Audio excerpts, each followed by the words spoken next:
Coming up on MiWeek, the Republican debate and two big interviews with Governor Snyder and Mayor Duggan. It's a packed show. MiWeek starts right now.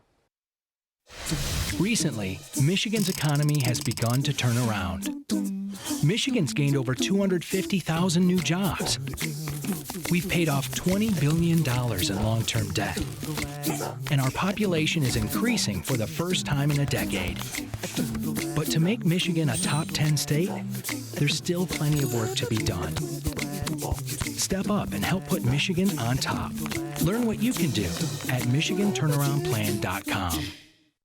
Funding is also provided by Delta.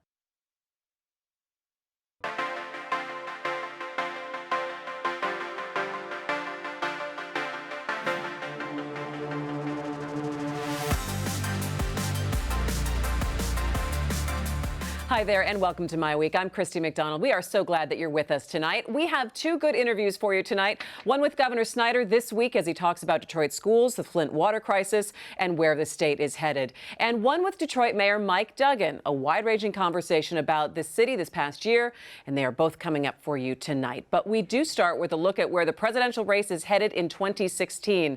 The Republicans, they had their last debate of the year this week, so let's bring in Nolan Finley of the Detroit News, Stephen Henderson of the Detroit Free Press to talk about it. Hey guys, how are you? Good. We're getting close to the holidays, and the Republicans had their final debate of the year. Nolan, I'm going to start with you. What was your reaction about this one? Well, I'm come to the conclusion that these debates aren't going to change the landscape much. You keep waiting for somebody to break out and make a real challenge to Donald Trump, and it doesn't seem to happen. I think nothing he says or does on the debate stage hurts him. Nothing anybody else says or does hurts him. So I don't think these debates are going to be what shapes this race, and I'm starting to wonder what will change the dynamic, because it's been pretty static throughout the fall. And did you think that we would still be talking about Donald Trump as the front runner at this point in time of the race? No, I don't think anybody did. I think if you were talking about in the fall, everyone was saying, well, this is a small group of people who are super engaged now, and once more people start paying attention to the race, candidates like this can't really survive up top. But here we are, just a few weeks from the first balloting in Iowa and New Hampshire, and there he is. He's still on the top. He's not on the top in Iowa anymore, though. The latest poll shows Isn't Ted Cruz on the top? Took over the top spot there. Maybe that's a sign of a shift.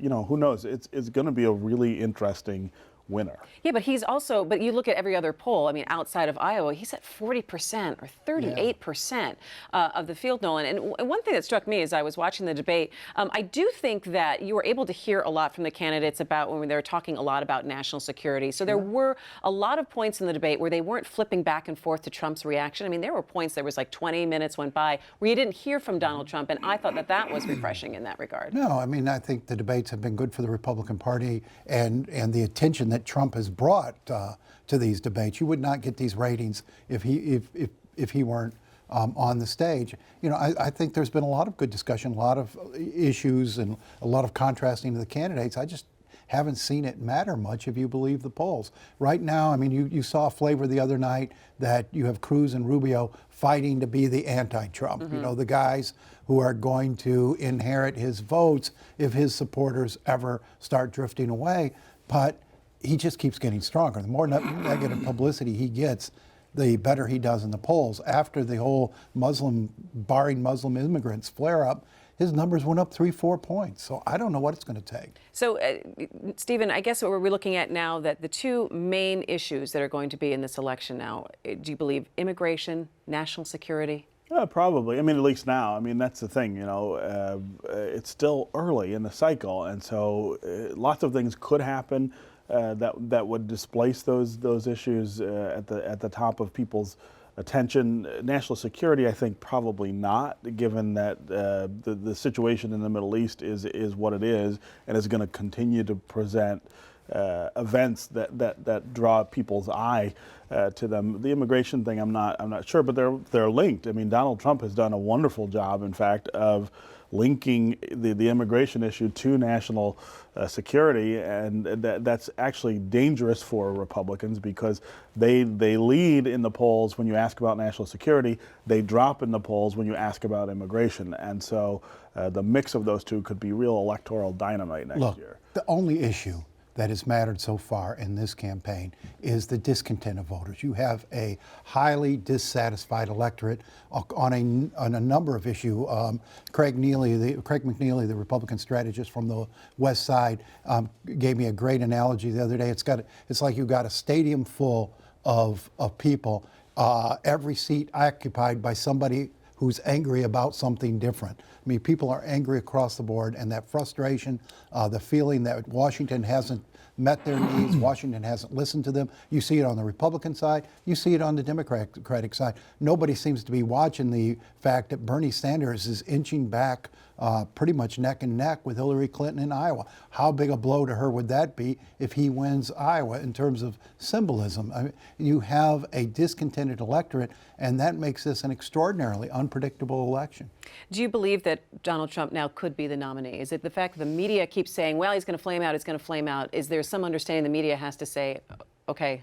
I still maintain that Donald Trump doesn't want to be the nominee because I don't think he really wants to be president. But I mean, I still think that there is something of a put-on going on here and a branding exercise on his part for Donald Trump. You know, how much are his businesses benefiting from all of this attention?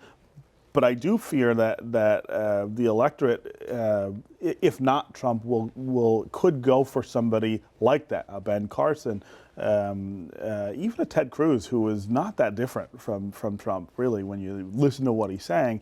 You know, I think Nolan's right. People are discontent. All right, well, we're going to have to leave it there for now. Turning now to Detroit, Stephen and I were able to sit down for a wide-ranging interview with Mayor Mike Duggan this week. We talked about some of his frustrations from this year since the city emerged from bankruptcy, to improvements in public safety and questions surrounding blight removal. All right, as we look back at this past year, I want to start off with some numbers. The Free Press just did a poll taking a look at how Detroiters feel in this past year since Detroit's emerged from bankruptcy. 69% of them thought the city was headed in the right direction. I want to get your reaction to that number. And what do you think specifically, some specific changes that have happened over the past year that you believe has influenced that number of 69%? You know, I think people are getting confidence that city government can be managed. I mean, for a long time here, you drive down the street and the lights were out, there was trash everywhere, graffiti covering buildings, ambulances wouldn't come for an hour. And I think it's been the cumulative effect of the services. But now ambulances are showing up in 9 minutes, half of what they were 2 years ago, and people know that. Nearly all the street lights have been replaced in the city. The parks were cut all summer. And I think there's a growing feeling that city government can run well. And don't discount the impact of the economic growth. The unemployment rate's gone from 19% to 13% in the last couple of years. So we got a ways to go. State average is still 5%, but there are a lot more people working today than there were 2 years ago, and I think that's helping as well. I want to talk a little bit about city services, because it was interesting because this Free Press poll again said 48% of people say that city services are about the same, and 44% believe they're better. So you've got a bit of a close area that that people are seeing something. Well, only 5% think they're worse. You go back 2 years, and the numbers totally different. Yeah, they were. And it depends on where you are and what you're talking about on your services. I don't think anybody, if you take a look at streetlights, our numbers are showing more than 80% of the city believes the streetlights are better. Now, if you're in a neighborhood where there's 3 occupied houses and 10 unoccupied houses, the fact the streetlights are on and the police and fire are showing up are good, but it isn't the most overriding factor in your mind as you go out of your house in the morning. And so, you know, we have a lot of work to do in the city, no question about it. Talk about some of that work that remains. Look forward to 2016, 2017. What are the things that you think you'll be able to get to that maybe people haven't seen yet? You know, I'm going to spend a huge amount of time in 2016 on the crime rate. And Chief Craig and I have in the last 6 months spent a great deal of time together. You're seeing the violence came down significantly in the second half of the year. I think the Chief's doing a great job. Poll shows the public agrees with that. You're going to see us start to bring technology to fighting crime in a way this city hasn't seen before. And so I think you're going to start to see the violence come down faster even than it has. And we're talking to the federal government about major programs to renovate vacant houses with rent subsidies to take people who are either homeless or people who might be in really dilapidated homes and move them into neighborhoods that are decent neighborhoods that have some vacant houses. And so I think filling in the housing for our lower income folks and getting the violence down, probably going to be the two big push. I want to talk a little bit about public safety, go back to where you were talking about the police force. And you've talked about response times and how they've dropped significantly over the past year. Do you think response times is the best way to measure the performance of the police department right now? I think response times are a major factor in the approval rating you're seeing on Chief Craig. So, you know, we had a time there where it was a long time when you called 911. Now we're typically getting there in 14 to 15 minutes. So it's a help, but the answer, we have a lot more to do than that. Of course, part of my problem is we've got 220 vacancies in police officers' positions. We have the money in the budget for it. It's not a money issue, but when you were paying $31,000, we couldn't recruit cops. Last week, we had all three police unions agree to a new contract that's going to raise the starting police wages to $36,000. I've studied carefully what New York did to get their murder rate from 4,000 murders in 1991 to 400 today. They added police, they used technology, and they had a sustained strategy that year after year the homicides dropped from the previous year. And the chief and I have completely embraced that, and I think you're going to see results. Let's talk a little bit about neighborhood and talk about blight and I think the aggressive timeline that you've had with demolitions and getting down, what, 7,000 well over 7,000 houses in last 18 months. In over a year, but you faced criticism in recent months about the way that it was done and the bidding process. How would you respond to that? Well, the one thing I'm sure about is if you don't want to get criticized, don't try to do something. But we started out in May of 2014 and took over this program that was running at the rate of 25 demolitions a week, which would have taken 31 years to get the abandoned houses down that we have today. We said, let's dramatically ramp it up. We did a bid process in June of 14 where we put out some huge bids where people kind of bid based on the amount of space in the houses as opposed to detailed bids. That got a lot of houses down, but it created a lot of problems. So we didn't repeat that process. We have put them out ever since June of 14 in small individual packages that have been bid. We've been averaging 100 a week, 4 times what it's been. So we're continuing to get stories from the unit price bid in June of 14. There's some legitimate issues, but if we made a mistake, we made a mistake because people going to bed every night worrying if the vacant house next door was going to catch fire and spread to their house. And so we tried to speed up the process. We did speed up the process. We know a whole lot more today than we did in June of 14. But the criticism on the unit price contract in June of 14 hasn't been repeated since. And some of the questions about that have to do with contractors who came in and helped set those prices and then got the work on the back end. There's never been any secret about the process. So what we did was this. We knew what the average price of a house demolition was. And we had contractors who were doing 25 at a time. We were trying to get contractors to bring 30 and 40 pieces of equipment from other parts of the state and other states. And so we sat them down and we said, here's the average price we're paying today, 52 cents a cubic yard. If we were to give each of you 800 houses at 52 cents a cubic yard, the average price today, would you be interested in moving your equipment and doing this? And 4 people in the meeting said, we think we would. We went out for proposals. 3 of the 4 chose to do it. But there was never any secret. It was openly communicated to the state. The state understood what we were doing. And if you were looking back at it saying, how are you ever going to get people to move their equipment from other places and make a long-term commitment to Detroit if there wasn't going to be a large number at what we thought was a fair price? But then the price, once they did the work, they came back with change orders that pushed the price much, much higher to levels that we hadn't seen before. Well, actually, we saw even higher than that afterwards. But that's why we didn't repeat the process. So we were trying to figure out how do you take down, it ended up, we took down 1,400 extra houses in 5 months, which if you were in one of those neighborhoods where one of those 1,400 houses came down, sure. You're really pleased about it. But because we went so fast, there were change orders. The costs went up. The costs still weren't as high as they became 3 or 4 months later. Now they've come down to $14,000 a piece as we've gained some experience. But there's no question, Stephen, if I could rewind the clock, would we have done it differently? Yeah, but we hadn't tried it before. And so we were doing what we thought made sense at the time. We got a lot of houses down. When we saw the problems with it, including the change orders, we said, we're not doing it that way again. And we've never done a unit price contract since. But of course, you know the media in this town, they don't want to report from the fact that from July of 14 to today, we never repeated that process because it didn't work. They're covering this like we're continuing to do it. But that's the nature of the business. You can see the rest of Mayor Duggan's interview online at MiWeek.org. Now to our conversation with Governor Snyder. He sits down with a lot of journalists this time of year to talk about where the state has come and some of the priorities he has for next year. Nolan and I spent some time with him on Monday, where he talked about the stalled plan for Detroit Public Schools, the Flint water crisis, and much more. Now, Governor, we're taping this in your Detroit office where you spent a good deal of time during the bankruptcy. You're about to embark on another major Detroit project, and that is fixing the schools, restructuring the schools.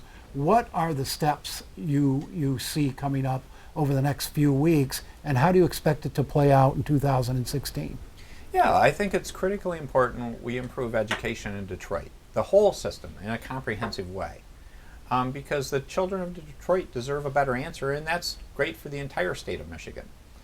So we need legislation introduced, and that's something that at least some major portions of it can get done the earlier part of next year, because I'd like to implement some of those. Finances first? Finances first, because if you go to that point, Nolan, I think there's an opportunity to avoid any bankruptcy concerns or having courts decide this issue short of bankruptcy and do a proactive legislative solution.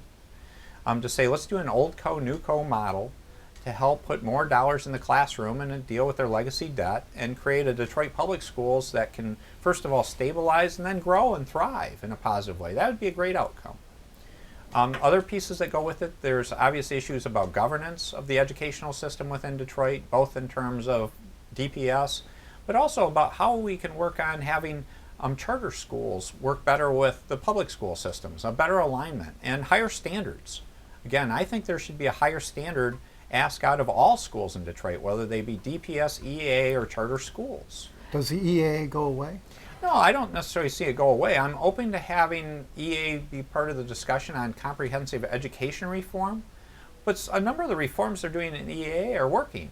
These were persistently failing schools, so we shouldn't just walk away from that. How do we integrate that? How do we be successful in a broader context? So when people talk about the EAA, I'm happy to have it be part of the dialogue, but in a comprehensive solution, not to just sort of pick on EAA, because it is doing a lot to help kids that had much worse choices before. Again, they've made a lot of positive progress. Can you understand, though, that people are skeptical when they say that the state is going to be going into Detroit public schools and they look at the EAA and people haven't been happy with what's happened there?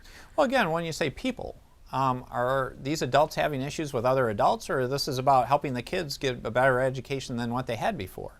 These were the worst performing schools in Detroit in the state of Michigan in many respects. We've seen positive progress, and that's a good thing. So let's make sure we're reinforcing the positive progress elements and look at opportunities on how we can learn from all the experiences. Because again, don't we want a robust educational environment for kids in Detroit? I think everyone can agree with that. Talk to me a little bit about the timeline, because when we originally talked about your schools plan, you were hoping to get this done before the end of the year. What are you looking at now? Yeah, we're behind, to be open, and I think one of the major features, twofold. One would be the whole transportation issue, I think, consumed a lot of mind share in the Lansing environment at the state level. The other one is this is a very difficult issue. This is another 40, 50-year-old in the making, really difficult challenge. And so the good part is I appreciate the Detroit Coalition work, but we've had stakeholders across from Michigan wanting to really speak up before the legislation went in a much greater volume than you'd normally expect on any piece of legislation. And so we've been taking a lot of input. And hopefully that will make the process go better as we go through this. This is still going to be difficult, because the way, if you step back and look at Detroit, aren't we all excited about the wonderful progress we're seeing in the city? It's incredible, but we had to go through a bankruptcy to get there. That was really hard. Now that we've gotten it and we're seeing people have a positive perspective on Detroit as being recognized around the world now as one of the exciting places, to help sustain that for the long term, solving this Detroit education issue is a critical element of that. If we want to make it long-term sustainable, we need to solve this issue. And so I think this is the appropriate step to say, let's take that next group of hard issues on, let's solve them with common sense solutions with Michiganders working together. Governor, we're entering the political season big time now. You've called out Donald Trump for his comments on immigration and on Muslim immigrants. Should he get the Republican nomination, would you stump for Trump? Well, again, I'm not even going the hypotheticals on all the Trump stuff. I've made my position clear that what he said was, with respect to banning Muslims, is absolutely inappropriate. That is not the spirit of America. I strongly disagree with that. The context behind that, when you get into presidential politics, I'm a proud governor of Michigan. I want to create more and better jobs. I want to solve Detroit education, and all the time I spend talking about presidential elections is taking time away from that, not adding value. Let me ask you a different way. Will you support the Republican nominee regardless? Well, again, I'm not even going down. I'm a proud Republican, and I'm proud of that position. And again, all Republicans should not be grouped with Donald Trump in my book. I want to look back at something that was very difficult that happened this fall, and it was the crisis in Flint with the water system there. You have appointed a task force to look in to see exactly what happened, and there is also an investigation being done by the EPA. Can you give us any kind of progress, or when you think you are going to be hearing from that task force and what they have found? Yeah, they're doing a lot of great work, and I appreciate it. They're a great group of individuals doing this independently, looking at issues and concerns.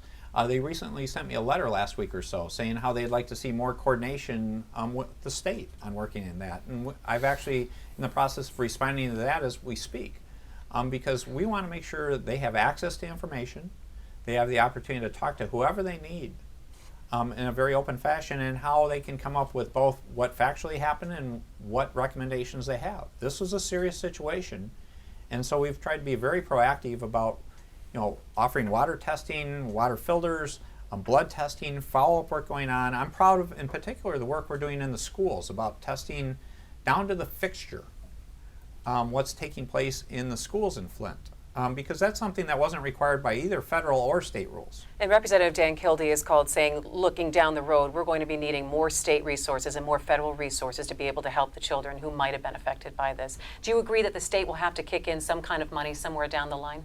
Well, again, we've already made major contributions. Let's get the facts, let's keep working this, and let's remember, water isn't the only source of lead, and so we need to make sure we're encouraging people to look at other places that could create a threat. Lead-based paint is still a major issue out there.